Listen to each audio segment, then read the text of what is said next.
hari ini Ustaz Rafi daripada Dilan, rumah di Dilan, rumah di rumah. Okey, rumah di luar dari ceramah ini sering banget Ustaz baru sampai. Jadi kan Ustaz yang kereta kan, Ustaz yang motor besar. Okey, terima kasih Ustaz Rafi. Jadi insyaAllah saya Ham lagi Timbalan Pengurusi Kematian Masjid Dilan dan Rawah mengucapkan alhamdulillah kepada yang hadir pada hari ini, tuan-tuan dan puan-puan, dan ada juga yang datang daripada jauh kan, ada datang dari Kelang, daripada Jalan Baik pun ada. Jadi terima kasih kerana sudah hadir pada hari ini. Dan sudah pasti khusus urusan jenazah hari ini antara yang kita hayatkan adalah perkara ini sangat penting untuk kita pelajari. Bukan sahaja semata-mata untuk belajar-belajar, tapi kita akan uruskan jenazah ahli keluarga kita. Dan pada masa yang sama yang kedua, kita juga di Masjid Dilan dan Rawah, kita juga pergi mencari pelapis tukang mandi jenazah. Lebih ramai yang lebih bagus sebab kadang-kadang tukang mandi jenazah pun mungkin nak bercuti juga kan. Kalau dia bercuti, mungkin ada orang yang mandi, ada orang boleh bantu, tapi yang lebih ramai yang bagus. Dan kadang-kadang dia melibatkan kematian yang orang kata double, triple, satu kali. So lebih ramai yang boleh urus lebih baik. Jadi tanpa membuang masa, saya ingin serahkan floor ini terus kepada Ustaz Rafi dan juga tim dia daripada squad pengurusan jenazah. Jadi saya silakan Ustaz Rafi untuk teruskan majlis, insyaAllah. Tafadhal Ustaz.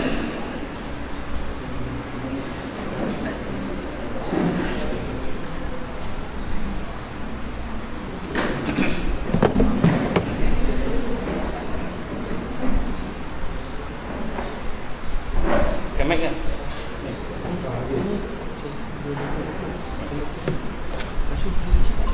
Habis lah? Tak ambil lagi ni? Habis, rugi.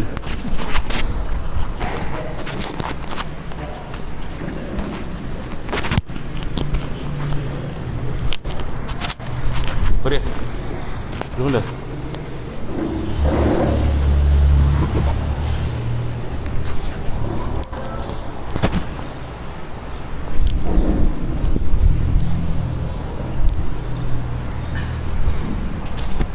Baik, bismillahirrahmanirrahim. Assalamualaikum warahmatullahi wabarakatuh.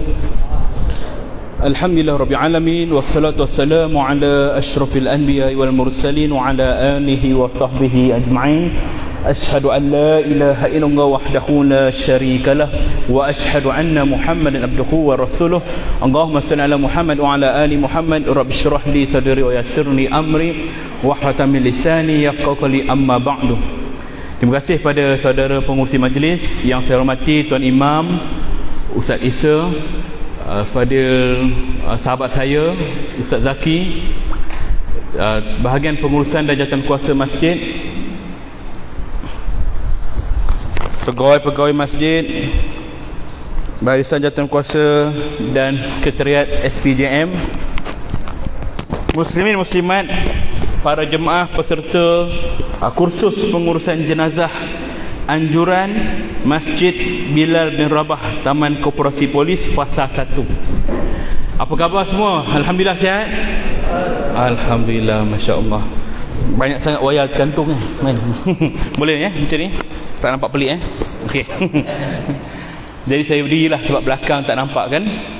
Jadi Alhamdulillah hari ini seperti mana yang direncanakan, kita bertemu dalam satu program yang dikatakan sebagai kursus pengurusan jenazah.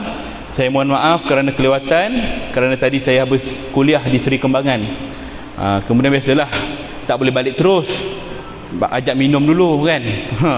Lepas tu terus singgah ke madrasah saya kat Melawati, tengok pelajar saya dulu, baru saya singgah ke sini.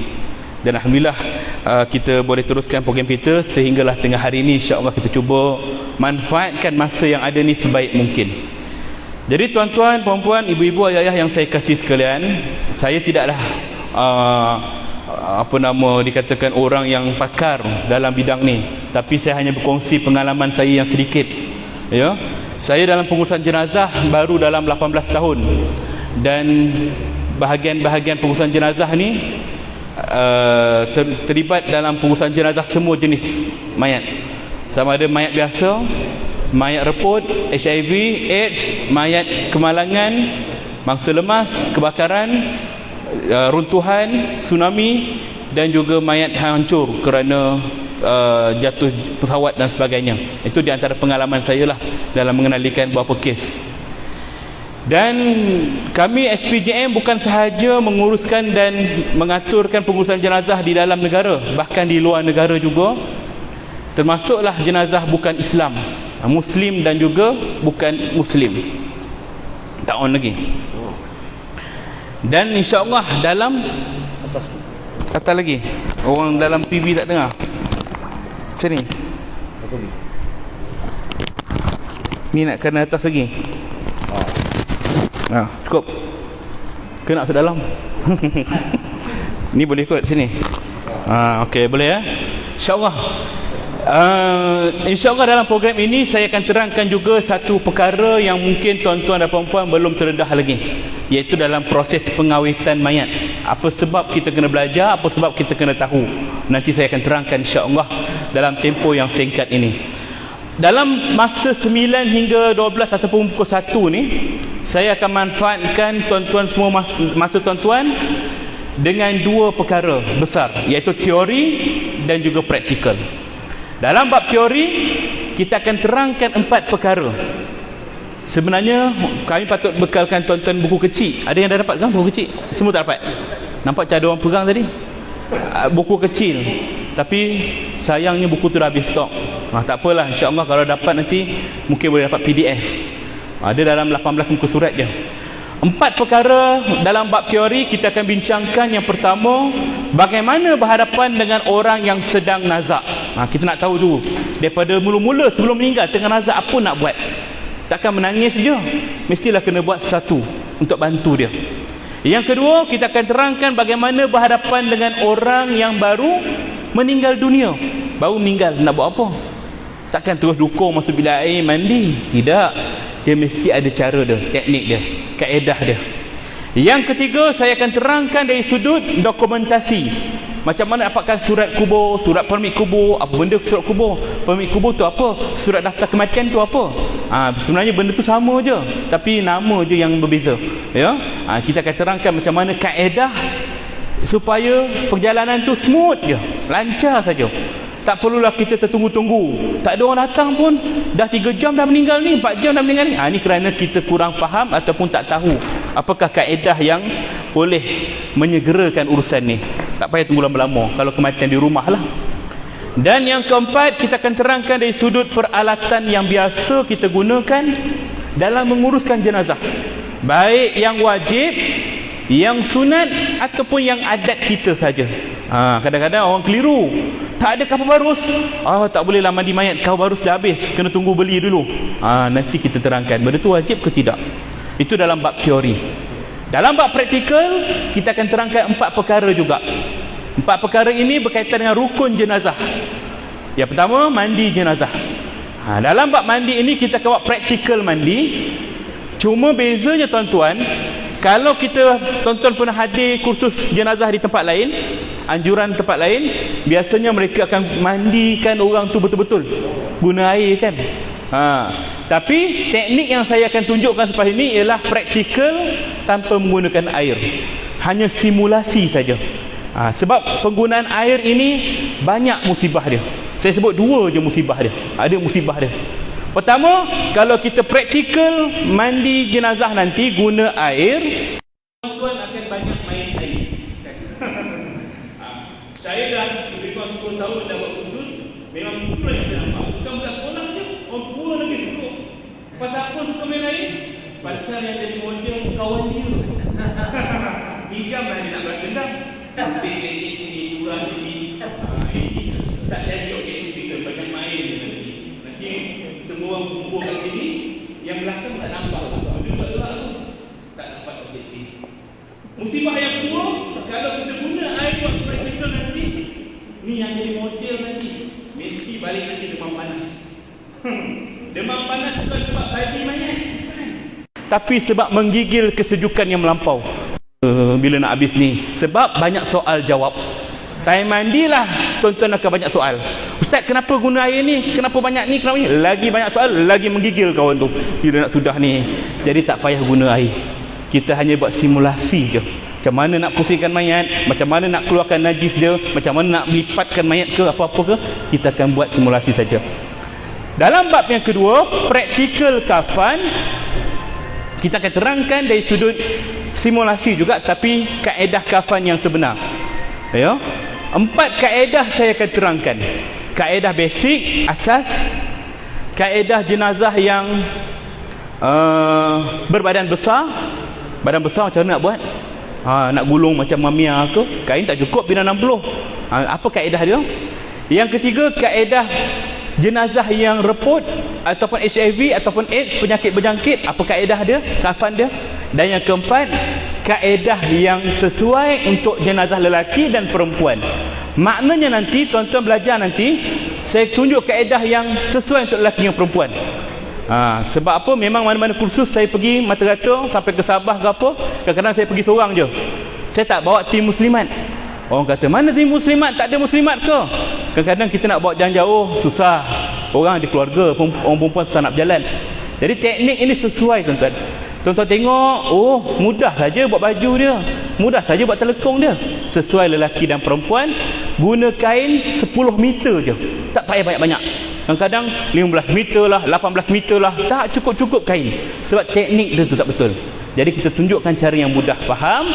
Dan kebetulan pula tim muslimat saya hari ni ada satu kes dia tengah uruskan.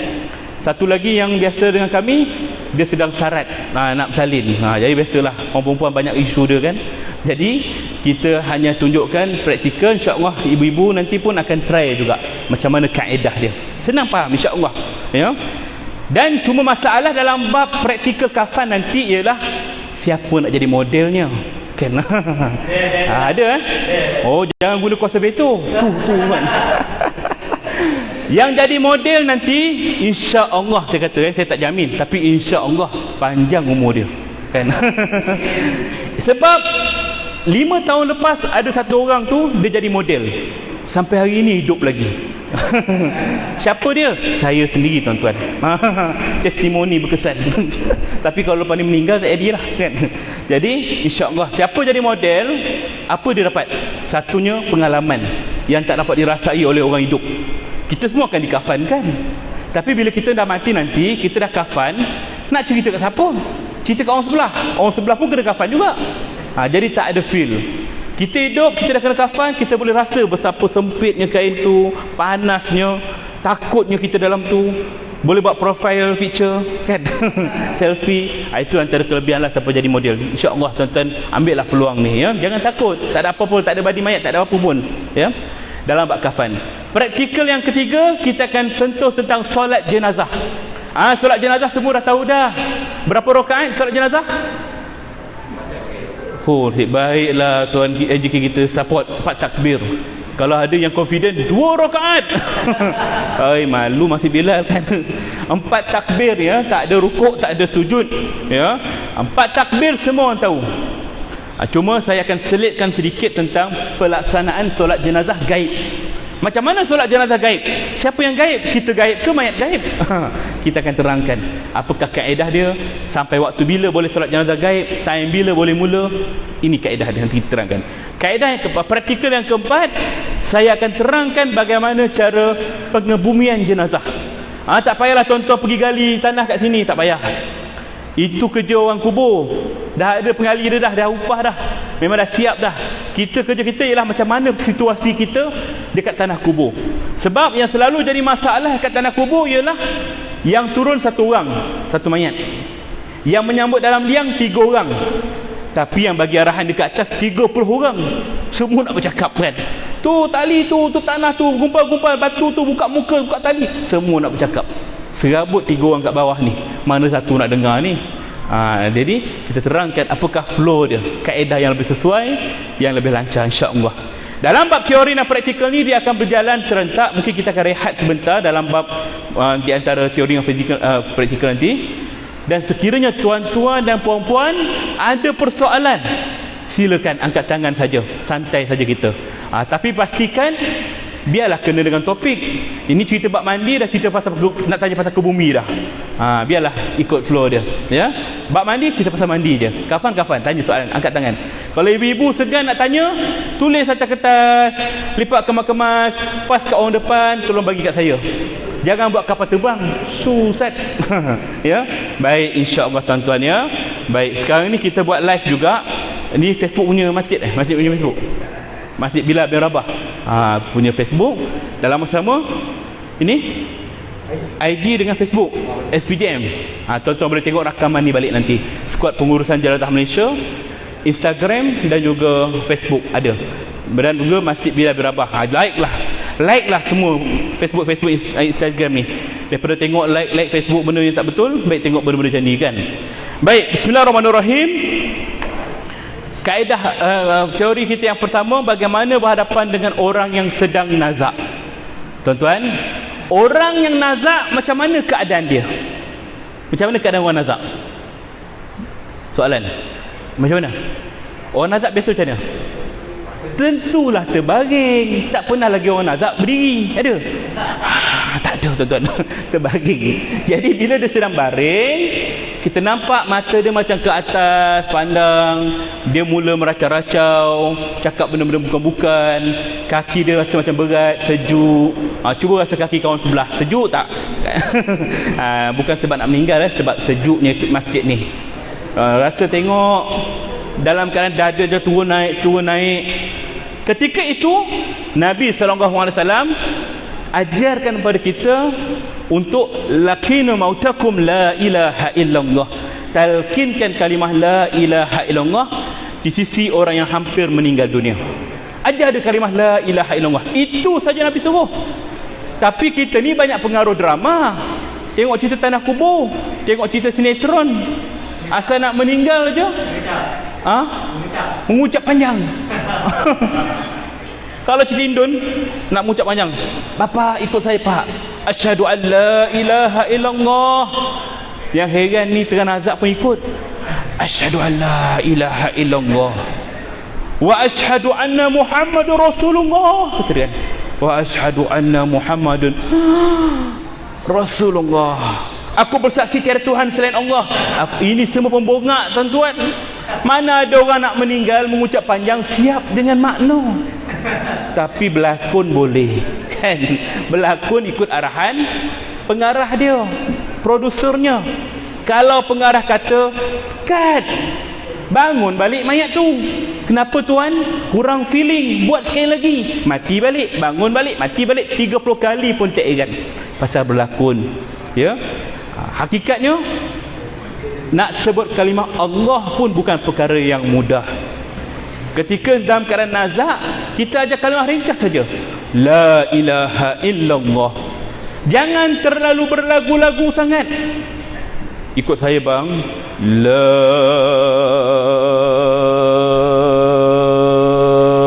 ilaha illallah. Semput orang tu, silap-silap dia lempang gitu, cepet sikit lah kan. Jangan berlagu sangat, jangan panjang sangat. Dan jangan terlalu cepat sangat pula.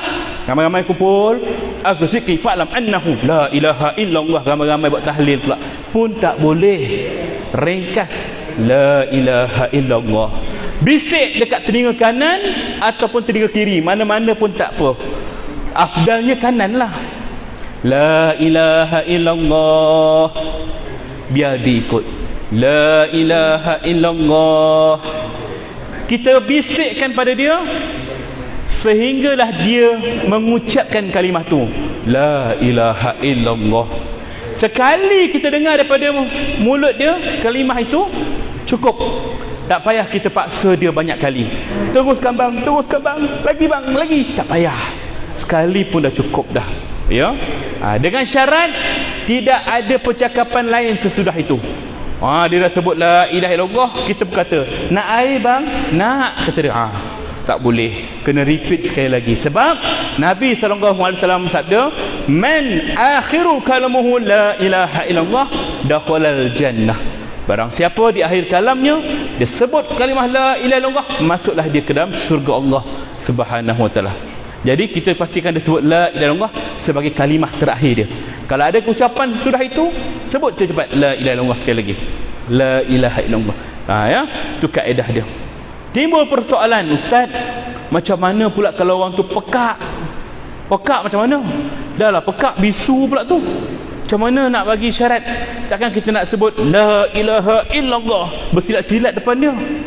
Nak bagi syarat kat dia kan? Tak perlu.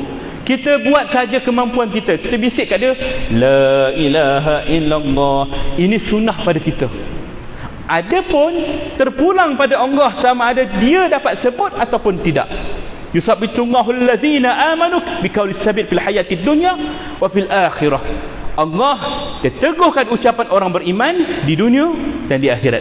Maknanya tuan-tuan, kalau orang ni orang beriman, orang ni beramal soleh, tak payah ajar pun, dia tetap akan dapat ucap la ilaha illallah. Allah akan izinkan dia. Berapa ramai yang mati dekat luar sana yang mati sendiri, tak tahu dia dah meninggal dah seorang kat rumah. Ketika dia mati, ketika dalam keadaan nazak, siapa aja kalimah la ilaha illallah pada dia? Tak ada orang. Maka kalau dia orang beriman, dia orang beramal soleh, yakinlah Allah yang akan ingatkan kalimah tu pada dia. Dia pasti dapat ucap la ilaha illallah. Wa yudillullahu zalimin, dan Allah juga dia boleh sesatkan orang yang zalim. Orang zalim siapa? Orang yang berdosa, orang yang derhaka pada Allah, orang yang bermaksiat tak sempat bertaubat. Ketika dia mati dalam keadaan ramai orang ajar kalimah la ilaha illallah, la ilaha illallah, dia dengar, tapi Allah tak izinkan kalimah tu keluar daripada kerongkong dia. Tak boleh. Dia tak boleh, tak lepas, kalimah tu tak keluar kerana Allah takkan izinkan. Wa yaf'alullahu ma yasha. Allah dia boleh buat apa saja yang dia kehendaki. Maka bergantung pada amal soleh kita pada hari ini, tuan-tuan. Ya, sebab itulah kita kena banyak doa. Allahumma tahtim lana bi husnil khatimah wa la tahtim alaina bi su'il khatimah. Ya Allah, matikanlah kami, matikanlah aku dalam keadaan husnul khatimah, jangan matikan aku dalam keadaan su'ul khatimah. Kita amalkan. Allahumma barik li fil maut wa fima ba'dal maut. Ya Allah, berkatilah aku ketika aku mati dan sesudah aku mati. Maka amalkan ini, doa-doa ini, amalan soleh kita. Mudah-mudahan mati kita dalam keadaan husnul khatimah. Itu keyakinan kita. Ya. Baik. Sekiranya selesai bab la ilaha illallah, perkara kedua dalam bab yang sama, berhadapan dengan orang yang sedang nazak, kita bacakan ayat suci Al-Quran pada dia. Bacakan apa saja suci Al-Quran. Al-Quran as-syifa. Al-Quran itu adalah penyembuh. Maka bacakan saja. Namun ada beberapa surah yang disarankan oleh ulama kita. Antaranya kita bacakan surah Yasin di sisi orang yang hampir meninggal dunia. Baca surah Yasin. Ataupun surah Ar-Ra'd, bacakan surah Ar-Ra'd pun boleh. Ataupun sekiranya dua surah ni terlalu panjang, ada tak surah pendek-pendek sikit boleh saya amalkan berhadapan dengan orang yang sakit ni? Ada. Siti Aisyah radhiyallahu anha ketika Rasulullah dalam keadaan sakarat, Siti Aisyah di sampingnya membacakan dua surah saja. Qul a'udzu birabbil falaq, qul a'udzu birabbin nas. Al-Falaq dan An-Nas. Itu pun jadi dua surah pendek saja pun boleh, tak ada masalah. Apa saja surah pun silakan. Niat kita nak mudah-mudahan Allah permudahkan urusan dia. Ya. Yang ketiga, berhadapan dengan orang yang sedang nazak, tunaikan hajat dia selagi kita mampu tunaikan. Apa hajat dia? Dia nak air, bagi dia air. Kadang-kadang kita ke hospital, doktor kata pesakit ni dia tak boleh minum air, dia kena puasa. Kami dah masukkan tiup susu dah masuk kat perut dia, jadi tak perlu minum air, tak perlu makan. Kadang-kadang doktor suggest macam tu.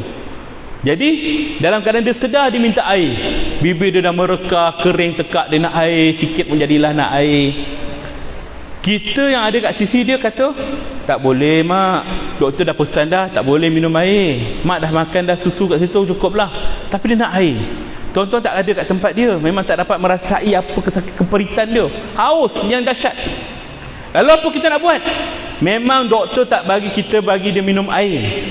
Kalau kita sumbat 1.5 liter mineral kat mulut dia, gok, itu memang tak boleh. Tapi kalau sekadar ambil satu sudu, suap kat mulut dia, sekadar basahkan tekak dia, tu tak apa. Besarkan bibir dia, lap mulut dia, ambil sidis, lepaskan hajat dia je. Ambil sudu, suap air sikit-sikit, ya. Sebab kalau kita tak tunaikan hajat dia, kita bimbang syaitan yang akan tunaikan hajat dia. Setan akan datang, tapi bukan dalam bentuk setan. Ada hadis menyebut dia datang dalam bentuk mungkin keluarga dia yang telah meninggal dunia. Arwah ibu dia, arwah ayah dia datang balik. Orang lain tak nampak, tapi dia nampak. Mak, tolong mak, saya sakit mak, saya nak air mak, haus. Dia orang tak bagi, dia pun datang, ni mak bawa air daripada syurga. Padahal setan. Nak air? Nak, kata dia. Kalau nak air, mak boleh bagi. Minum, hilang dahaga. Dengan syarat apa? Dengan syarat kau kena keluar daripada Islam. Kau masuk agama Nasrani, Majusi, Yahudi, yang penting bukan Islam. Dia suruh kita murtad. Wa iyazubillah min zalik. Kalau orang ni lemah iman dia kerana tuntutan nafsu dia nak air, kita bimbang dia kembali kufur pada Allah, murtad. Sebab tu pentingnya 3 perkara ni berkait. Pertama, la ilaha illallah, supaya akidah dia tetap kepada Allah Ta'ala. Kedua, bacakan ayat Quran. Di samping sebagai penyembuh, Al-Quran juga pendinding daripada gangguan syaitan.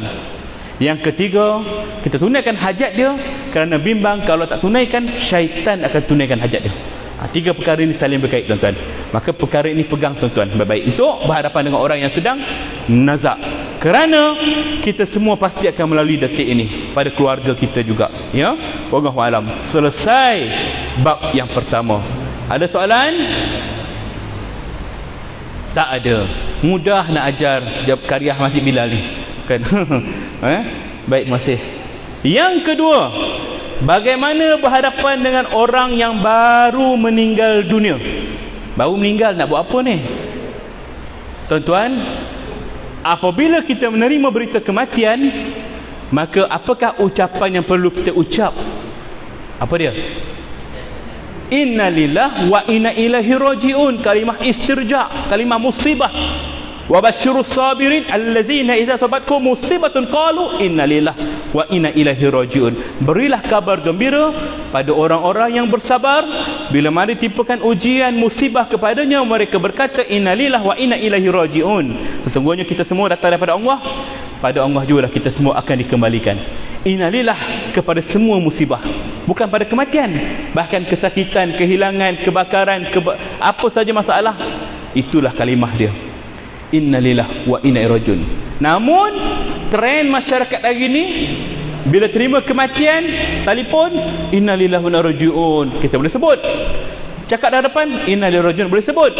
Tapi kalau type message WhatsApp, Facebook, salam takziah, Al-Fatihah.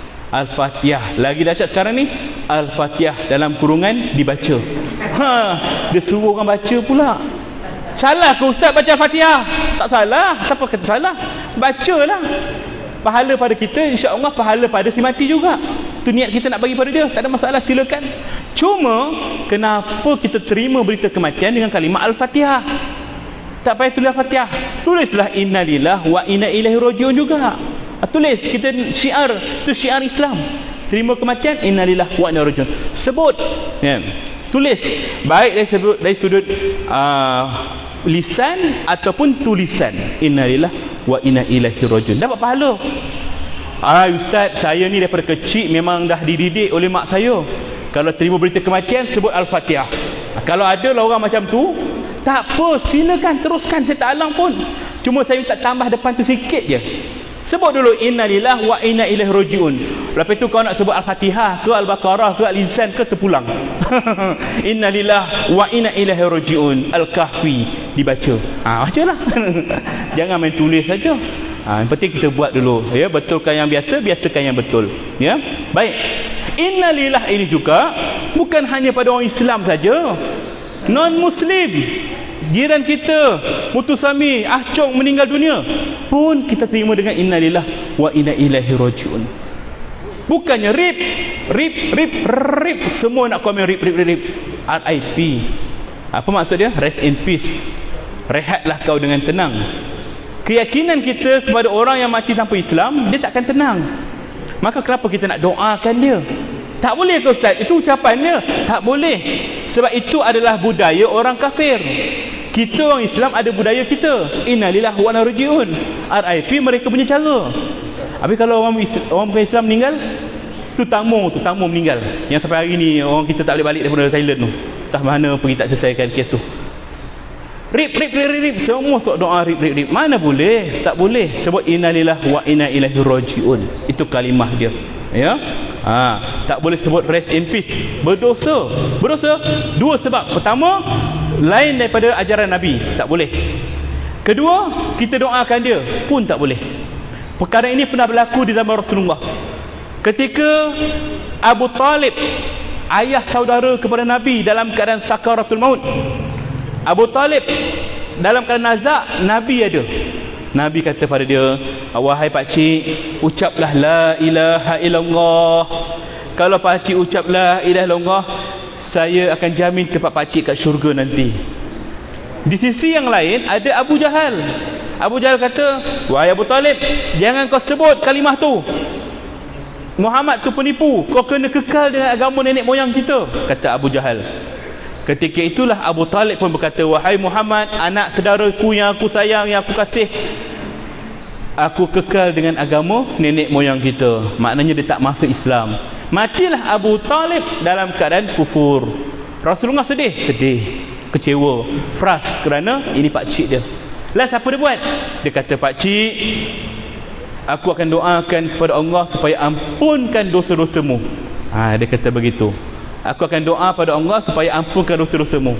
Ketika itulah Allah Ta'ala menurunkan surah At-Taubah ayat 113 yang membawa maksud tidak boleh mana-mana Nabi ataupun orang yang beriman mendoakan kepada orang musyrik, sekalipun orang itu adalah kaum keluarganya sendiri. Sesudah nyata orang musyrik itu tempatnya di neraka. Nabi, Allah tegur Rasulullah. Maka Nabi pun tak jadi doakan pakcik dia. Kalau Nabi pun ditegur oleh Allah Ta'ala sebagai pengajaran pada kita, kita lagilah tak boleh buat. Maka tak bolehlah kita mendoakan orang yang kafir. Tak boleh. Orang hidup kita doakan tak apa. Orang kafir hidup, kita doa, ya Allah, berilah hidayah pada dia, ya Allah. Ya Allah, murahkan rezeki dia, ya Allah. Boleh. Tapi dia mati, tak boleh. Ya, tak boleh. Ya. Okey, baik. Kemudian biasanya orang yang baru meninggal dunia, mata dia naik ke atas. Pandang ke atas. Terbuka. Kita jangan lurus sangat. Tengok ke atas tak ada apa-apa pun. Tak ada. Jangan lurus. Biasanya orang yang nazak, orang yang baru mati ni, mata dia naik ke atas kerana rohnya keluar daripada kaki, naik lutut, naik pinggang, naik dada, sampailah di gorgoroh dan berakhir dengan ubun-ubun di kepalanya. Dia, mata ni akan mengiringi pemergian roh naik ke atas. Dia akan melihat. Maka kalau kita di sisinya, kita tutupkan mata dia. Allahumma salli ala Muhammad wa ala, tutup mata dia. Tapi kebiasaannya mata akan terbuka balik. Jangan lari tuan-tuan. Terbuka balik mata dia. Dah masuk dalam tu raya dia. Bukan tu raya tuan-tuan. Mata terbuka kerana keadaan fizikalnya. Secara biologinya, bila seorang tu mati, darah berhenti, urat-urat pun semua kejang, segala organ semua mengecut, mata akan tersembul keluar sedikit. Ini adalah fitrah. Dia kata keluar sikit, maka akan menyebabkan kelopak mata ni dia akan kembali naik ke atas, mengecut. Itu biasa. Ya, sebab tu kalau orang meninggal dunia, yang reput ke apa ke, mata dia terkeluar. Itu biasa. Ya, kerana kaedah unsur badan biologi dia. Ya. Maka apa perlu kita buat? Kita urutkan kelopak mata dia ni, urut perlahan sehinggalah tertutup. Urut. Sekiranya kasar, kita guna minyak. Ambil minyak sikit, urut perlahan mata dia ni, urut perlahan. Guna apa saja minyak yang ada kat rumah. Minyak masak boleh, minyak zaitun boleh, baby oil boleh, yang sesuai. Jangan guna margarine pula. Margarine boleh lah, tak margarine kan. Ya, yang logik lah. Ya.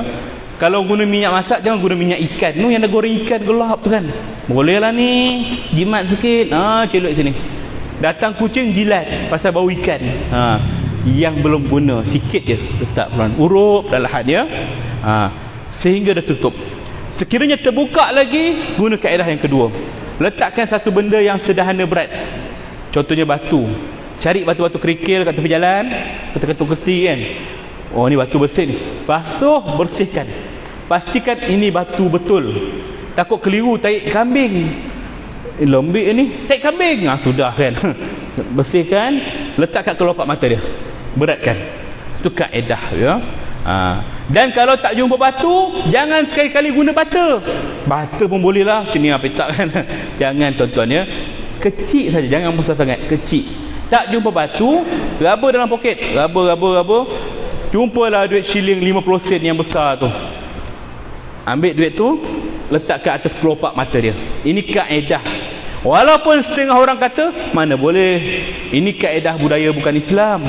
Orang kafir kalau meninggal dia letak duit kat mata. Itu mereka punya cara. Kita ni berpegang kepada al-umuru bil maqasidiha. Kaedah fiqh, setiap benda bergantung pada tujuannya. Innama amalu binniat. Bergantung pada niat. Apa niat kita? Nak tutup mata dia je. Ini alat saja. Shilling ni alat saja, letak saja. Nak guna besi logam ke apa ke, okey, tak kisah. Jadi benda tu yang senang jumpa, letak. Cuma kalau letak duit shilling tu, jangan diletakkan, dibiarkan lama. Takut terlupa. Dia dah letak kain, dah letak duit, letak kain, tutup mata muka. Lepas tu dia ke dapur, buat air ke, layan tetamu ke. Orang lain mula datang, orang luar datang. Orang luar datang, dia tengok mayat ni sedih lah, arwah ni baik, cukup kuat bersedekah ni, selalu banjur makan. Dia buka je, tutup muka mayat tu, astagfirullah, mata duitan. Kata dah sudah, lupa nak alihkan duit. Jadi alihkan sebelum orang datang. Alihkan ya. Jangan datangkan fitnah pada mayat. Duit shilling ya, siapa yang tulis tu tulis betul-betul duit shilling. Takut tertulis duit 50. Tak perlu RM50. Tepek sini 50. Tak jadi apa-apa tuan-tuan Makin terbeliak mata mayat tu nanti. Ya. Sekiranya mata dia tak tutup rapat juga, kita dah alih, terbuka lagi mata dia, guna kaedah yang keempat. Apa dia? Guna selotip kertas.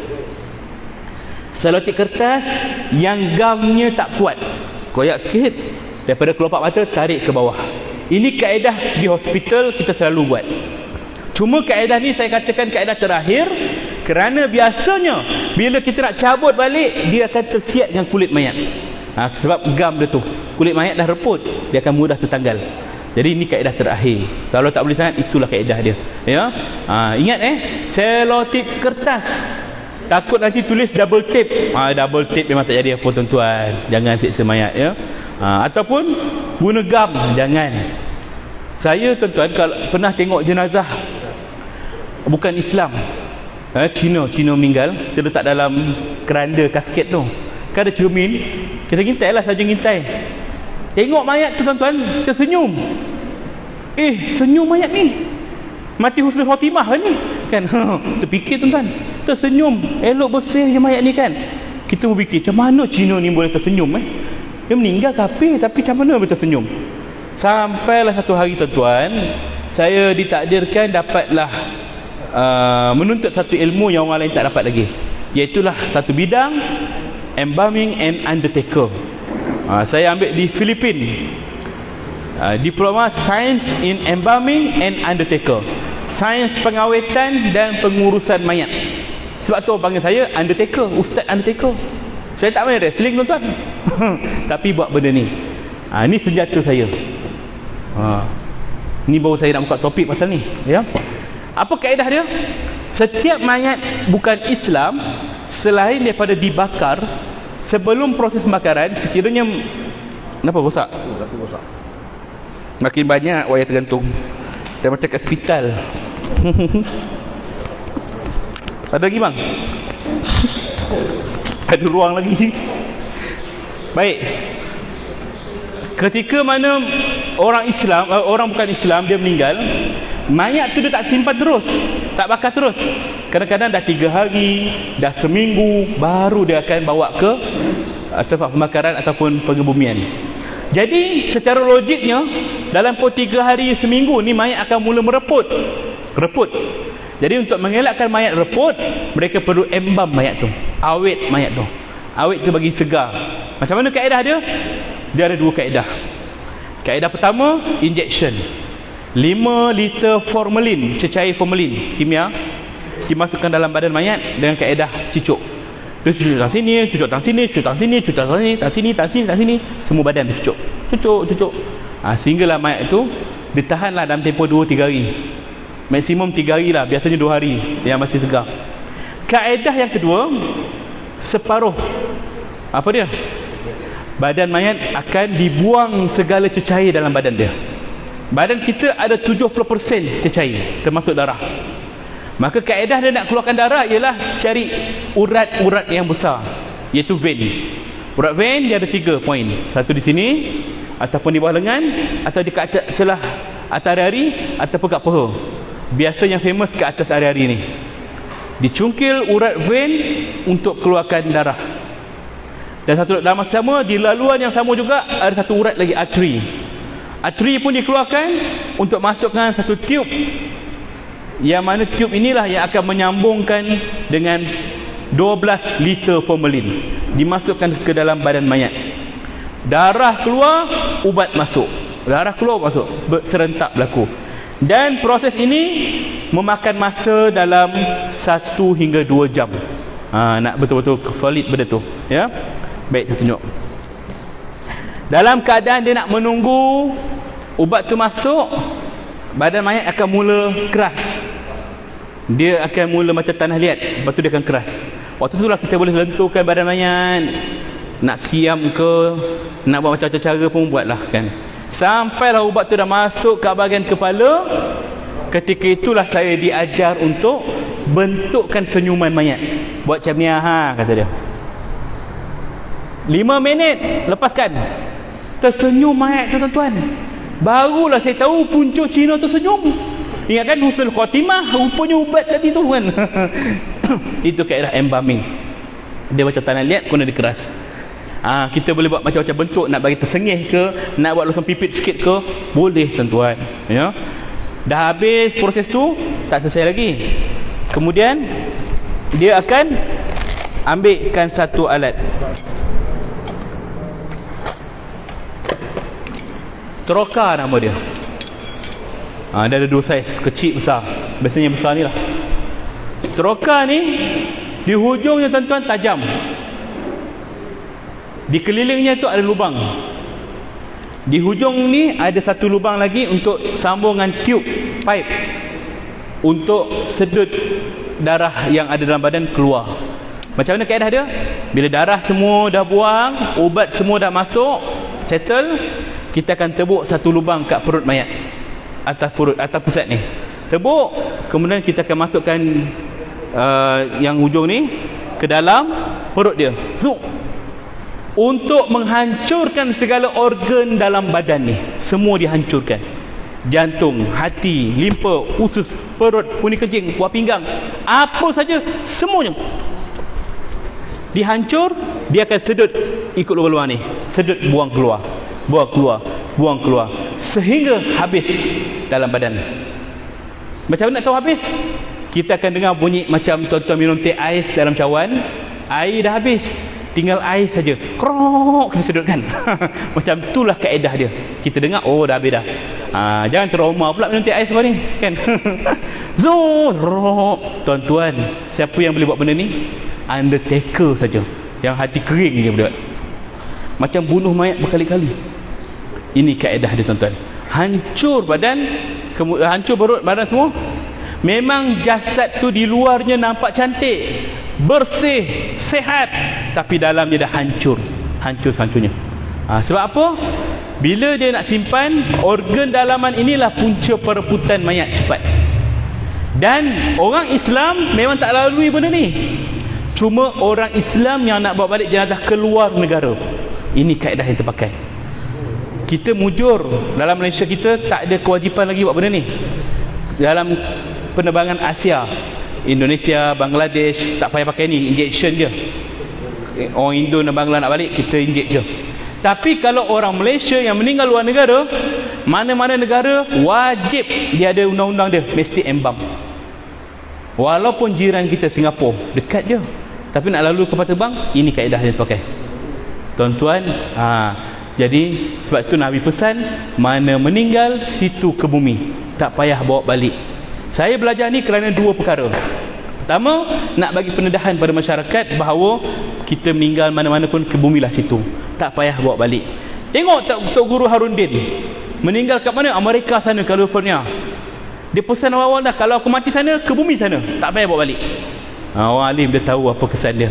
Selain daripada elakkan benda ni, dia tahu Nabi sebut, barang siapa yang meninggal di luar tempat kelahiran dia, dia lahir kat Perlis, meninggal kat Amerika sana, maka akan diminakan kat syurga nanti mahligai untuknya sejauh daripada tempat lahir sehingga tempat dia meninggal. Besar untuk dia kat syurga nanti. Allahu Akbar. Ini untuk orang-orang yang fikir tentang akhirat. Sebab tu kita kalau keluarga meninggal tak payah bawa balik, tuan-tuan. Biarlah ke bumi kat situ, reda je lah, ya, tak payah bawa balik. Memang menyakitkan. Ini kaedah yang terpakai, ya. Kenapa tak bedah je badan mayat, keluarkan organ no? Persoalan timbul. Dia kena bezakan forensik dan embalmer. Forensik, orang yang bedah postmortem, walaupun kita kata tak nak postmortem, nanti hospital keluarkan jantung, bawa lari jantung, jual ke, buat kajian ke, kita kata macam tu. Tapi tidak sebenarnya, tuan-tuan. Forensik, mereka tidak ada kuasa untuk keluarkan jantung. Dia hanya sekadar kajian, tengok punca kematian, dia kena masukkan balik. Tak boleh bawa keluar, tak boleh. Kalau dia bawa keluar pun buat apa? Tak ada fungsi dah, jantung tu dah berhenti dah. Tu macam mana nak hidupkan balik? Tak boleh, tak ada apa fungsi pun. Dia tak boleh buang, kena masuk balik. Dan kemudian dia kena jahit. Itu fungsi forensik. Embalmer macam kami, kita boleh keluarkan organ dalaman, tapi tak boleh bedah. Kita tak ada lesen untuk bedah.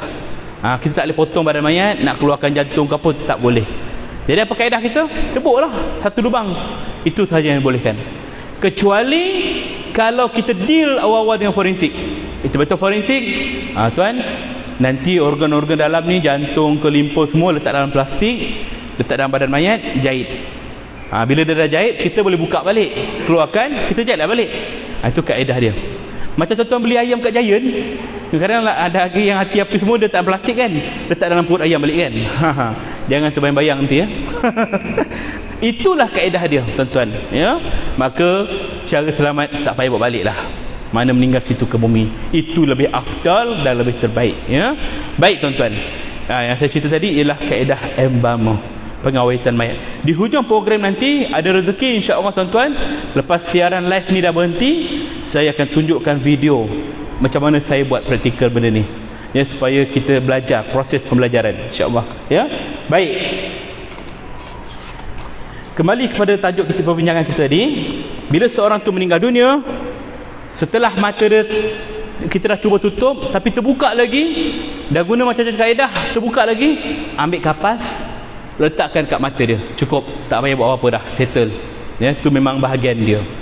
Kemudian kita tutup segala rongga-rongga yang ada dekat badan dia, dekat mulut, tutup dengan kapas. Telinga, hidung, sumbat kapas. Kadang-kadang tekak ni dia tebuk, buat pernafasan, letak kapas. Untuk apa? Mengelakkan serangga luar datang. Semut, lipas, lalat. Dia tahu orang ni dah mati, organ dalaman dia dah hancur, berbau, maka dia datang. Maka tutup blok awal. Dan juga mengelakkan cecair dalam badan keluar, darah, nanah dan sebagainya keluar. Tutup blok. Sedikit saja, terutama bahagian hidung, sikit je. Orang kita selagi boleh sumbat, dia sumbat. Kapas tu, boleh lagi ni, boleh lagi ni. Kembang hidung mayat tu. Bila kita nak mandi, ya Allah, apa kembang sangat hidung mayat ni. Tarik keluar, Allah, daripada tekak ni. Ya Allah, tuan-tuan, jangan siksa mayat. Jangan, ya. Sedikit saja kita letak. Kalau dia ada gigi palsu, keluarkan segera sebelum gigi dia kancing. Keluarkan segera gigi palsu tu. Walaupun dia pakai Polident, boleh korek sikit, boleh keluar. Tapi kalau gigi palsu yang ditanam dengan gusi, tak boleh ni, tak boleh keluar ni, dia dah tanam kat gusi ni. Tak boleh, kita kena keluarkan juga ni gigi palsu ni. Minta pelayar, kita kata minta pelayar. Bismillahirrahmanirrahim. Cabut. Tarik keluar. Ya Allah, gigi betul. Kan dah lain jadi. Maka cara selamat, kalau tak boleh cabut, biarkan dia. Tak payah pada pandai kita nak ambil. Termasuklah yang pakai gigi besi. Apa tu? Braces. Jangan pada pandai minta screwdriver pula. Minta screwdriver, cungkil. Darah ni tak boleh. Kita kena keluarkan ni. Dia pandai dia kan. Tak payah. Kalau tak reti tak payah, biar je. Jangan paksa-paksa. Ya, apa saja pada anggota badan mayat yang dah bercantum tak boleh keluarkan, biarkan. Termasuklah yang ada pakai kaki besi, accident kan. Ni besi ni boleh ke? Biarkan je lah. Takkan kita nak kena operate keluarkan pula, skru ke apa dalam badan mayat ke apa kan. Biar saja ya. Baik. Kemudian kalau mulut dia terbuka, masuk kapas sikit. Dan kita ambil satu kain panjang, gulung-gulung, ikat daripada dagu dia naik ke atas, ikat. Ini namanya ikatan pocong. Ikatan pocong. Perkataan hantu pocong berasal daripada ikatan pocong. Ikatan. Orang kita ni kreatif. Pocong tu boleh jadi hantu, boleh jadi bandar, boleh jadi felda, boleh jadi bukit kan. Bandar pucung, felda pucung, bukit pucung, semua nak dipucungkan kan. Itu nama ya. Orang kita kan kreatif. Goreng pisang boleh jadi cheese, cokodok cheese, semua nak di-cheese-kan. Karipap cheese, habis nak buat cheese. Masalahnya kenapa guna cheese? Sebutlah keju, tak nak, tak famous. Pisang goreng keju, sedap tak? Karipap keju, benda tu. Nama pun tak selera kan. Jadi itulah kaedah orang kita kan, kreatif. Baik. Kemudian tuan-tuan, buka pakaian dia. Buka pakaian dia, tukarkan dengan pakaian yang bersih dan mudah ditanggal. Kain lah, kain batik tu tutup aurat dia, tutup atas dan bawah, belakang pun tutup juga. Rambut pun orang perempuan pun kena tutup. Tak apalah ustaz, rambut dah ni semua orang tahu dia ni free hair. Dia free hair waktu dia hidup tu dia punya pasal. Tapi bila dia meninggal, tanggungjawab kita untuk tutup aurat dia. Kalau tidak, kita berdosa. Tutuplah. Jangan dibiarkan mengerbang macam tu je. Biarkan. Kita kena tutup aurat dia. Baik. Kiamkan tangan dia. Kiamkan tangan dia sebelum dia mengeras. Dia keras susah nak buat. Kiamkan awal. Ada kes tuan-tuan yang saya pernah uruskan. Satu orang lelaki tua, umur 90 lebih dah. Badan dia kurus sangat. Daging pun tak ada rasa, kulit je balut badan, ringan. Dia meninggal di malam hari. Saya dimaklumkan pada pagi hari pukul 8. Saya datang rumah dia, saya tengok mayat dia tutup dengan kain. Bila buka, masih ada pakaian yang malam tadi dia pakai. Maknanya keluarga dia tak keluarkan lagi. Najis kat pampers pun masih ada. Saya kata pada anak dia, 4 orang lelaki, bang, kenapa tak settlekan dulu ni, tak tukar baju dia, tak buang najis dia? Kami tak tahulah ustaz, kami tak biasa, kata dia. Tak apalah, saya pun angkatlah jenazah, bawa ke tempat mandi. Siapa kat tempat mandi, kita dah tanggalkan pakaian dia, dah buang najis dia semua. Kita nak kiamkan tangan dia, tak boleh. Tangan dia lurus ke depan. Nak kiam tak boleh, pasal dah keras. Cuba 2-3 kali tak boleh. Saya cuba urut-urut pun tak boleh. Saya bimbang kalau paksa patah. Maka saya kata pada waris dia, bang, mayat ni nanti, arwah nanti kita ke bumi, kita kafankan dia dengan tangan lurus. Tak boleh nak kiam. Tak apa ustaz, tak apa, bukannya wajib pun kan. Tak boleh nak buat, bukan kita sengaja. Okeylah, anak-anak dia setuju. Tapi anak dia yang terakhir, yang bongsu sikit, lelaki tu macam tak setuju. Macam dia macam mungkin educated sikit. Kemudian dia kata, macam ni tangan dia, ustaz, biar saya yang buat. Saya urutkan dia guna minyak. Saya pernah ikut kursus, kata dia. Dah kenapa tak buat malam tadi? Saya kata, terlupa ustaz. Saya kata, tak apalah, cubalah buat. Tapi kalau tak boleh, jangan paksa bang. Boleh. Dia pun ambil minyak, dia urut, dia tekan perlahan, dia buat. Cuba nak buat. Bang, saya rasa dia tak boleh tu. Boleh, kata dia. Dia yakin. Buat. Tap, terdengar bunyi patah. Longgar tangan bapak dia, tergamam semua sekali. Masalahnya semua pandang saya. Apa salah aku? Kan kau yang buat kan. Semua merah padam. Ustaz, kata abang yang sulung, patah ke tu? Dah tanya salah saya, kau bagi aku salah kebat pula kan. Fikir macam mana nak kata tu. Apa pula, saya tengok muka merah padam. Muka yang buat tu pucat. Lagi pucat daripada bapak dia.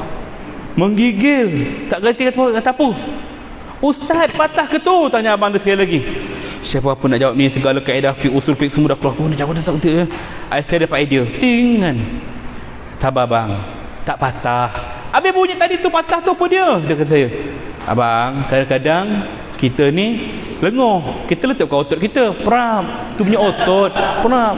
Saya cuba nak kawal situasi. Saya tengok keadaan dah tegang. Betul ke Ustaz? Betul. Dah tak payah fikir dah. Kita uruskan mayat ni. Tak payah paksa mayat dah. Rupanya tak settle lagi tuan-tuan. Abang dia marah adik dia. Nasib baik tak patah. Kalau patah, aku patahkan tangan kau. Ui, takut saya, ya Allah, bergaduh pula depan mayat bapak dia ni.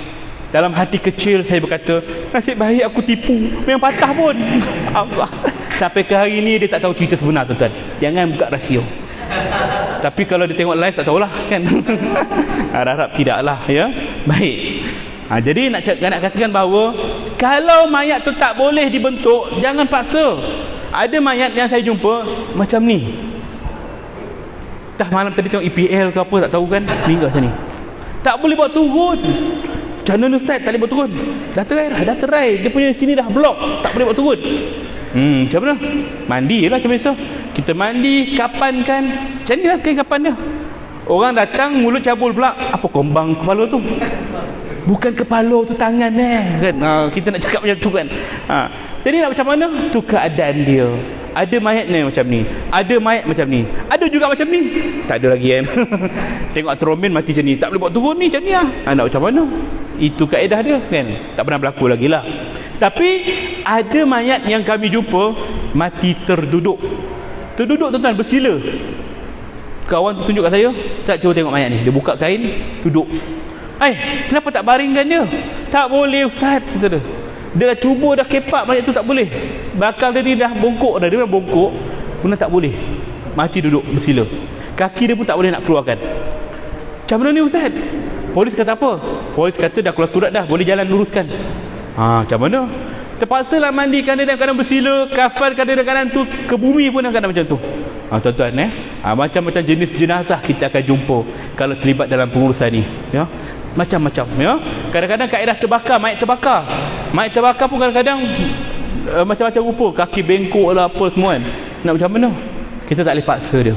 Ada orang yang memang duduk kat atas katil, kaki dia bengkok macam ni kan. Kita tak boleh paksa. Kena luruskan kaki dia ni. Tak boleh. Nak buat macam mana? Biar je lah keadaan dia. Jangan dipaksa mayat ya. Apa saja keadaan dia, buat saja. Baik. Kemudian setelah kita kiamkan tangan dia, luruskan kaki dia. Lurus kaki dia, ikat lutut dia dan juga ikat dua ibu jari kaki. Dua ibu jari kaki dia rapatkan, ikat supaya dia tetap lurus. Kemudian kita letak satu lagi kain, tutup. Tasjiah nama dia. Kain ini sunnah, letak atas satu lagi kain, tutup atas badan dia ya. Okey, baik. Selesai, kemudian kita ambil satu barang yang sederhana berat, letakkan di atas perut dia. Biasa orang letak apa kat atas perut mayat? Gunting. Memang inilah jawapan yang saya terima daripada Perlis sampailah ke Sabah. Bila tanya soalan yang sama, apa benda yang kita letak kat atas perut mayat? Gunting. Orang sekarang yang tak tahu kata ini mesti kurafat ni. Kenapa letak gunting kat perut mayat?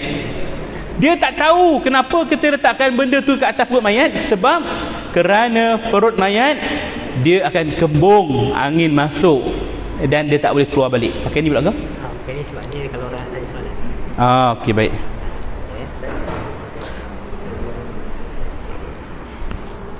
Okey. Makin banyak wayar saya ni. Baik. Tak boleh gerak dah. Kat kepala tak ada lagi kan. Baik. Bila masuknya angin dalam badan, dia tak boleh keluar. Perut akan mula mengembung dan dia akan mengeras. Maka untuk elakkan perut kembung, dia letakkan satu benda yang sederhana berat. Biasa orang letak gunting. Timbul persoalan, kenapa gunting? Tak ada isu pun. Orang letak gunting sebab nak memudahkan tukang mandi. Tukang mandi mayat kadang-kadang dia nak gunting. Ada gunting tak ada kat rumah ni? Ada kat perut mak tu. Senang capai. Itu sahaja tuan-tuan, tak ada maksud lain. Nak letak selain gunting pun boleh. Nak letak air mineral ni atas pun boleh. Nak letak telefon pun boleh. Benda yang sederhana berat. Jangan letak LCD projector pula, bolehlah ni. Itu tak logik ya. Benda yang logik apa saja ya. Baik. Kemudian letakkan wangi-wangian keliling dia. Daun pandan ke, orang bakar minyak apa kemenyan ke apa ke. Orang bakar kemenyan bukannya nak bagi jin makan ke apa ke, tidak. Kita tengok bakar kemenyan ni mesti arwah ni ada apa-apa kan? Tidak. Dia untuk wangi-wangian. Itu alat kaedah orang lama. Mentang-mentang sekarang ni tak payah bakar-bakar, gantung kat dinding, 5 minit and be pure. Kita action kata orang dulu buat kurafat. Padahal itu kaedah orang lama. Jangan kita mudah-mudah tuduh orang dulu ya. Banyak kalau kita faham tuan-tuan, saya buat kajian juga tentang adat ataupun budaya orang dulu kita. Yang hari ni kita kata kurafat. Ya. Banyak yang kita salah faham sebenarnya. Contoh, bila ada kematian, jangan letak kucing kat rumah. Kucing semua kena keluarkan. Betul tak? Kalau tidak, kenapa? Kucing tu melintas bangun balik mayat tu. Ini pengaruh cerita momok lah ni. Kan? Kita takut kata, kucing tu, keluar. Kenapa orang dulu kata jangan letak kucing kat rumah waktu ada mayat? Sebab kalau kucing ni tuan-tuan, dia memang dah biasa dengan kita. Nak kalau kita kucing bela kat rumah. Kucing ni kalau benda baru sampai rumah, kita bawa balik barang, kita letak kat lantai, mesti dia datang nak cium. Kan? Kadang-kadang dia tanda kawasan dia. Kencing kan.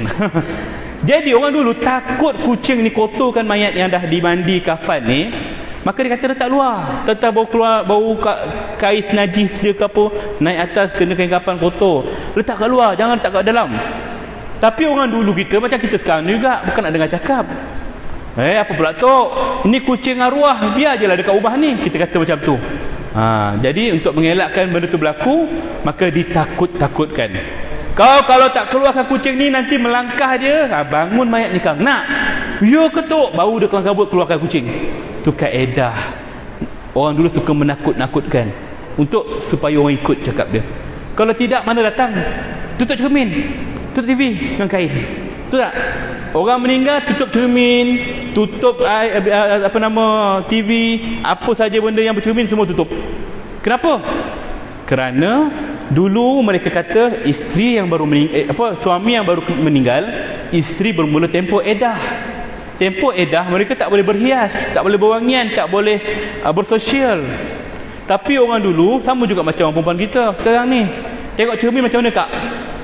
Asal ada cermin je, cermin kereta orang pun jadi yang tinted kan, tak perasan dalam tu ada kawan dia kan? Jadi itu memang fitrah.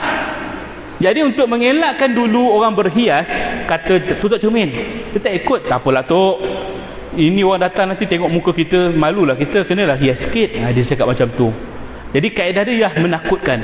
Kau tak tutup cermin ni, nanti keluar roh tu kat dalam cermin, baru kau tahu. Ya ke tok? Baru tutup. Tak berani dia kan. Kaedah menakut-nakutkan. Pergi kat hutan, kau nak kencing, kau kena minta izin dulu. Tok, anak cucu tumpang kencing, anak cucu tumpang lalu, kita katakan. Ini bukan kerana kurafat, tidak. Budaya kita. Masuk tempat orang, tengok dulu. Walaupun tak ada penunggu ke apa, kita kena hormat, jangan kencing mata-rata. Nak ingatkan pada orang, jangan kencing mata-rata. Lepas tu kita tak ada budaya kita kencing mata-rata. Kalau kat India tuan-tuan, mata-rata dia kencing. Kita lalu naik bas, kencing tepi jalan macam tu je. Sebab atuk dia dulu tak posan kan, macam kita kan. Kalau kita dah tak diposan, macam itulah keadaan kita kan. Ini budaya membentuk kita ya. Banyak lagi sebenarnya. Satu lagi saya nak kongsi. Rama-rama terbang rumah, apa kita tahu? Orang datang. Soalan yang sama mana-mana saya pergi Tanah Melayu ni, macam itulah. Rama-rama datang, cepat-cepat. Apa orang buat lepas tu? Kemah rumah. Memang budaya kita, asalkan orang datang baru kemah rumah. Kalau tidak macam tongkang pecah kan. Dulu tak ada telefon, nak bagi tahu nak datang rumah. Jadi nak suruh budak-budak kemas, kemah rumah adik. Tak nak. Cepat kemah rumah, ada ramai-ramai datang, orang nak datang, baru kelang kabut kemah rumah. Itu keadaan nak suruh budak-budak dulu kemah rumah kan. Jadi itu cara mereka. Kita dah sampai ke alam ni, dah cerdik, dah ada ilmu. Apa yang lama-lama tu jangan kita kurafatkan, itu kaedah mereka. Kita bawa cara kita pula ya. Baik, balik kepada tadi. Selesai kita uruskan bahagian jenazah yang baru meninggal dunia, kaedah yang ketiga pula ialah dokumentasi. Dalam keadaan orang tengah prepare mayat tu, tengah tukar baju ke apa ke, kena ada satu orang yang pergi ke balai polis berdekatan untuk dapatkan surat. Tapi jangan pergi macam tu saja. Kalau dia pergi macam tu saja, terus pergi balai polis, polis akan tanya, "Ya cik, saya nak buat laporan, ayah saya baru meninggal." Nangis, "Ayah saya baru meninggal ni." "Ya ke cik? Okey, duduk dulu, kita buat report." Siapa yang sahkan kematian?" "Saya." "Oh cik, doktor ke? MA ke?" "Tak, saya kerani kewangan." Apa pula kerani kewangan nak sahkan kematian? Tak ada autoriti kan. Jadi polis akan cakap macam tu, "Awak kerani kewangan, siapa nak sahkan?" Tak, dia akan cakap, "Baik ada cik, cik balik dulu, nanti bagi alamat, kita akan datang ke sana, kita nak sahkan kematian." Nak tunggu polis datang, bukan on the spot datang. 2 jam, 3 jam, sebab polis ada banyak kes lain nak buat. Kita call dia, "Cik, bila nak datang ni?"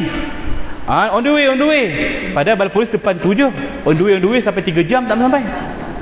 Tuan-tuan, hadaplah lama-lama. Jadi untuk mencepatkan keadaan, ikut step dia. Macam mana? Berlaku kematian, walaupun kita ni dah sahkan, dah tengok nafas tak ada, nadi tak ada semua, memang tak ada mati dah, tak ada apa-apa, kena confirmkan dengan pihak autoriti. Cari doktor-doktor yang berhampiran, klinik-klinik ke apa ke. Kalau tak ada, call 999. Bagi tahu ada kematian di rumah saya. Ambulans akan datang. Dia akan sahkan kematian. Dia akan keluarkan satu surat declaration mengatakan arwah ni dah meninggal. Itu yang paling penting.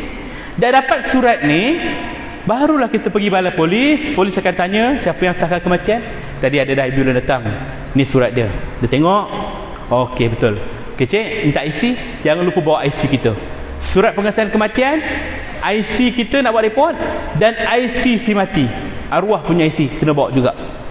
Bawa. Arwah ni dengan cik siapa? Ayah saya.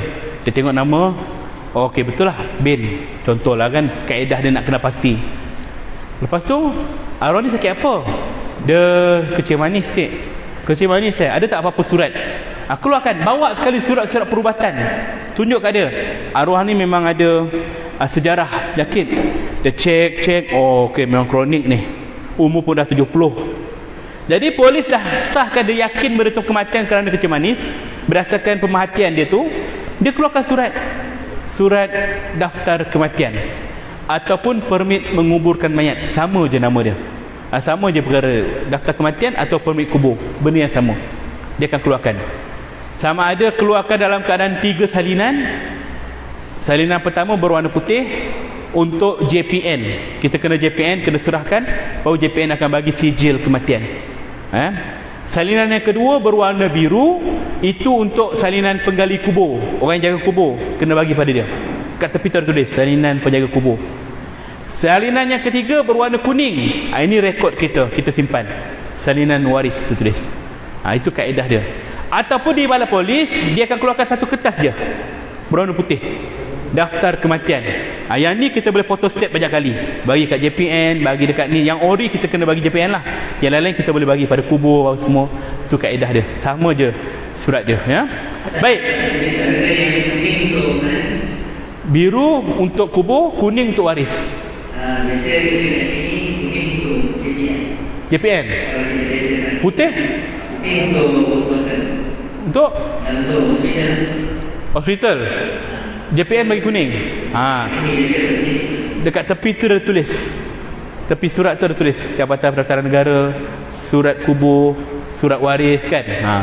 Kadang-kadang JPN bukan dia tak terima, salinan sama, cuma kurang jelas tulisan. Yang putih tu lagi jelas yang asal tu. Sebab tu dia nak yang putih. Kan. Jadi itu kaedah dia. Kemudian sekiranya arwah ni meninggal bawah umur 60, pergi kat balai polis, arwah ni sakit apa? Kecil manis. Ada apa-apa surat tak? Tak ada. Arwah ni memang tak nak pergi hospital. Dia makan ubat kampung je. Siapa yang sahkan dia kecil manis? Saya sendiri. Cik doktor ke? Tak, kerani. Kan? Tak kena. Kan? Jadi apa perlu buat? Ginilah cik balik dulu. Walaupun dah ada surat declaration pengesahan kematian, dia akan suruh kita balik dulu. Kenapa? Kerana dia nak kena tengok mayat. Polis datang, dia akan tengok mayat, dia akan tengok observation, ambil gambar ke apa ke. Kalau dia puas hati, kecil, ikut saya ke balai balik, kita buat surat, settle. Tapi kalau dia rasa macam ada sanksi, ni mayat ni kita kena bawa pergi hospital ni, postmortem, berdasarkan pegawai polis tu sendiri, dia akan tentukan mayat ni macam mana. Sebab tu kes dia, ya. Sebab itulah kalau kita ada penyakit, ada rawatan ke hospital, simpan baik-baik dokumen tu, bagi tahu waris kita kalau apa-apa berlaku kematian ke apa, ni rekod-rekod dia, bawa supaya menjadi proof kita mati kerana penyakit tu. Ya. Bawah 60 kalau tak ada sejarah penyakit, biasanya akan dibawa ke hospital postmortem. Kalau atas 60, mereka akan declare sebagai sakit tua. Itu biasa, ya. Sakit jantung ke, sakit tua ke, bergantung pada budi bicara pegawai polis tadi. Kita sembang ada, ya. Bawa ke kalau dia kata bawa ke balai polis, ke hospital, mayat dia akan bawa guna Land Rover, tak guna van jenazah, kecuali kes-kes tertentu. Contohnya macam Land Rover dah tak ada, terpaksa guna van jenazah, tapi diiringi kereta polis, bawa ke hospital. Di hospital, forensik akan pantau dulu, observe. Dia tengok mayat, kalau ada macam tanda-tanda punca kematian, okey dah, lepaskan mayat ni, keluar surat, settle. Ataupun kalau dia rasa macam tak jumpa lah, tapi sebab apa dia meninggal ni, kena postmortem. Postmortem dia pun dah lah kat sini, jantung, dia keluarkan jantung, keluar paru-paru, tengok ada blok ke apa, ke darah tersumbat ke apa. Tak jumpa sini, dia akan potong bahagian kepala pula, tengok ada otak salur darah tersumbat ke, pecah ke, pembuluh darah pecah ke apa, dia akan tengok sehingga jumpa punca, baru dia keluar. Okey, barulah serah pada polis. Polis akan keluarkan surat tu di balai polis. Itu kalau kematian di luar hospital. Kematian di rumah, pejabat, masjid, mana-mana kawasan, itu kes polis. Tapi kalau meninggal di hospital, di atas katil ward, maka hospital akan keluarkan surat tu. Boleh ambil di forensik, unit forensik atau bilik mayat hospital, ya. Tapi kalau meninggal di emergency sampai-sampai tengah rawat meninggal, memang akan jadi kes polis. Sebab pakar ataupun doktor dia tak sempat nak observe apa punca sakit dia ni, maka kena serahkan pada polis.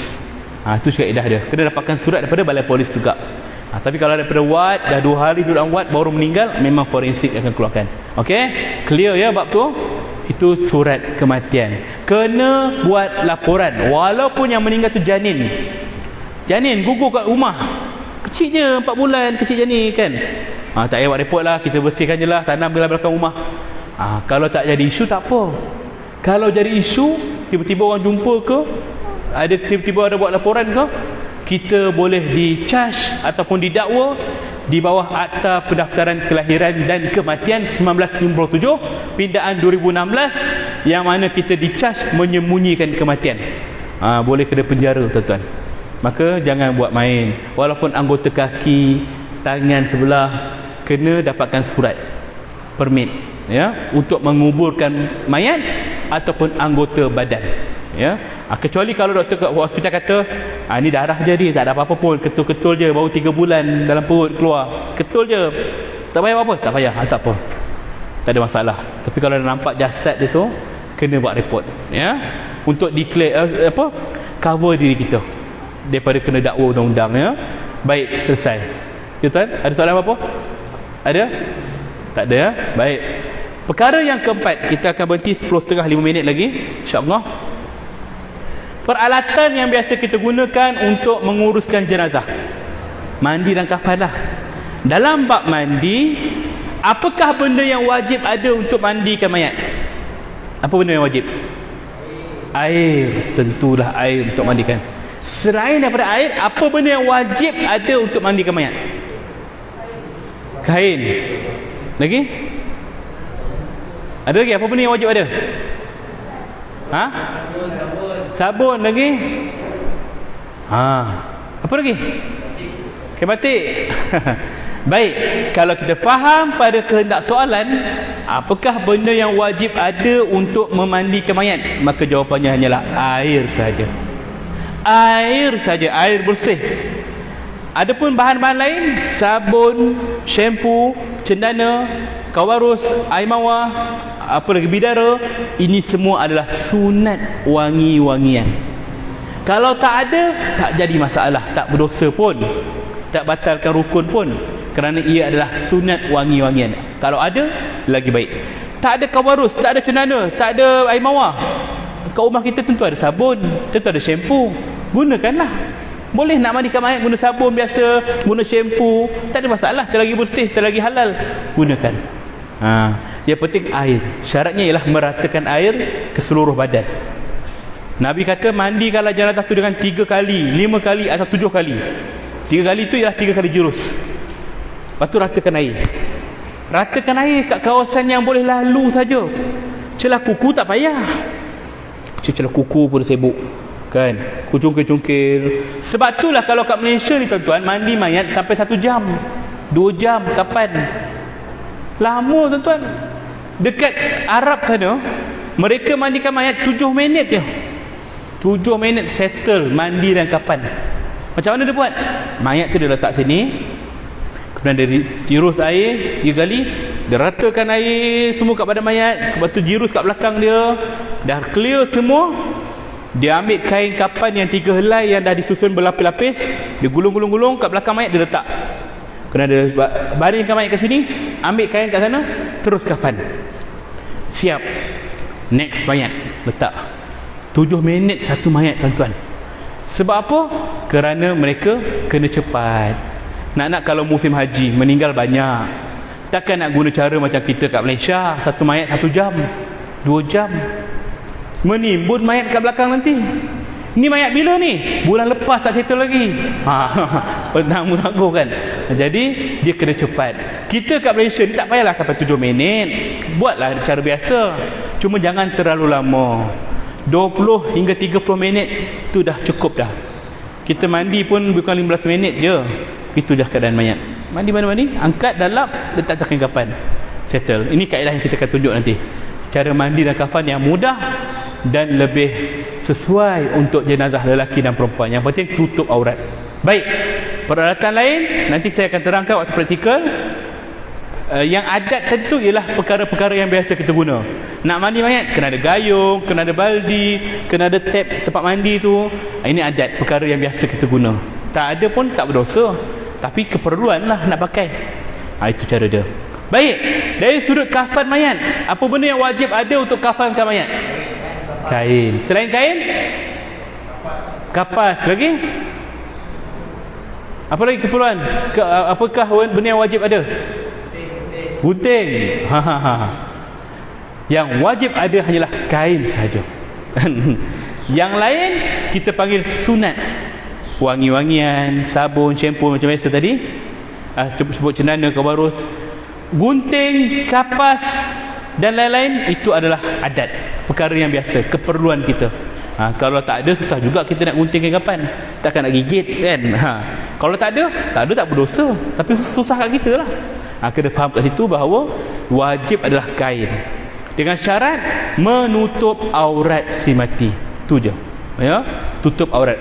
Apa saja kaedah yang kita guna. Kadang-kadang ada orang kampung, bila kita dah gunting macam ni, tak, acik tak buat macam tu, acik macam ni gunting kita kat sini macam ni boleh gelengkok kan. Contoh dia lah kan, kita punya tali macam ni, pendek macam ni, kena ukur macam ni. Ini kaedah. Nak buat macam mana, nak gulung macam mamia pun boleh. Gulung boleh, tak ada masalah, jangan tutup aurat. Nah, siap, gulung-gulung mayat tu kan, lipis kan macam mamia tu kan, itu buat. Yang penting tutup aurat, lepas lah tu. Tapi tak buatlah kat kita kan. Kain kapan ni kalau kita gantikan dengan jubah, dengan baju, boleh tak? Boleh, asalkan tutup aurat. Tapi yang sunatnya kain lah, berwarna putih. Boleh tak kalau kita guna warna lain? Boleh tak? Hukum dia harus, dia boleh jadi haram, boleh jadi harus, boleh jadi makruh. Makruh sekiranya kain tu memang ada warna putih, tapi dia sengaja guna warna lain. Tak apalah, arwah ayah dia suka warna pink, arwah suka warna pink, pakailah kan. Ayah dia pakai warna pink, makruh lah hukum dia, warna putih ada. Haram sekiranya ada warna putih, ada warna pink tadi, tapi dia guna pula yang warna pink, siap ada corak gambar Hello Kitty ke apa kan. Sengaja gambar corak pula kan, haram. Sebab ada kain lain, kenapa guna yang tu? Ya, jadi harus sekiranya putih tak ada, ni je lah kain ada warna pink, pakailah, harus hukumnya, ya, ikut situasi. Ya, baik, selesai bab itu. Ada soalan sebelum kita tangguh? 10.30 dah? Tak ada. Baik, insya-Allah kita akan buat praktikal kat sini juga ke? Sini juga. Jangan balik ya, tak settle lagi. Sebab itulah saya buat kursus jenazah tuan-tuan setengah hari je. Daripada tahun 2000 dulu, awal 2000 dulu saya ikut kursus jenazah 2 minggu.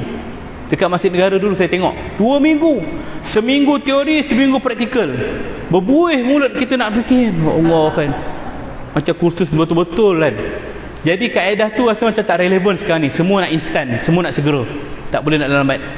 Last saya buat 2 hari, Sabtu dan Ahad. Sabtu teori, praktikal Ahad. Jadi masalahnya ialah Sabtu orang datang, Ahad orang tak datang. Risau juga tak sampai ilmu tu. Kemudian saya buat 1 hari, pukul 8 sampai pukul 5 petang. Timbul masalah juga. Sampai tengah hari, petang tak ada orang dah. Dah balik kenduri kan. Sekarang ni kita buat 4 jam je. 9 sampai pukul 1. 10, 11, 12, 1. Paling lewat 1 lah. Itu pun lepas praktikal kadang-kadang tak ada orang. Kenapa? Ada kenduri ni nak pergi ni kan. Kita pun ada kenduri ni kan. Kalau boleh pukul 10 nak habis dah kan. Tapi nak dapatkan ilmu, tunggulah sampai habis insya-Allah. Belum settle lagi, ni baru tergantung ni. Kata orang kalau balik umpama mengandung tak beranak kan. Ya? Jangan buat macam tu ya. Wallahu a'lam bishawab. Assalamualaikum warahmatullahi wabarakatuh.